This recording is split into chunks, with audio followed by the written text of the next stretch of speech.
it sounds like a lot like how the African communities are set up, where a community raises the child.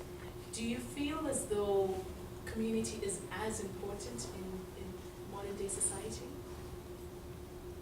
I'm just going to share first the impact that that community had on me, and then I'm going to move into what I think of its importance today. Of course. Because I grew up in that kind of a community, the impact that had on my life made me who I am today, because I love an audience. I love to be on stage. I love being with people. And I love group interaction. I have to be involved. Alone for me is really a temporary interlude. I grew up in that little small farming community, and then the culture shock was that I married a military man and raised my family for 3.5 years in Germany. Wow.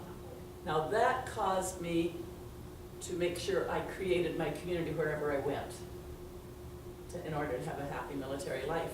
And that's why I learned to thrive today, right in my community.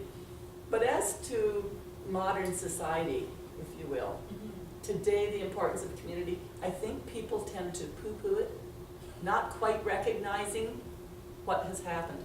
Our families are transient.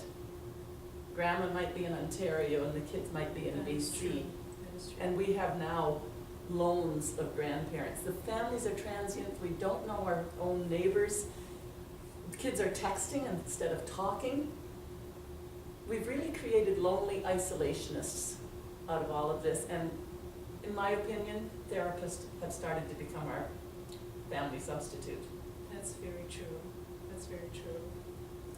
And a lot of the wealth, I believe, in Africa comes from community.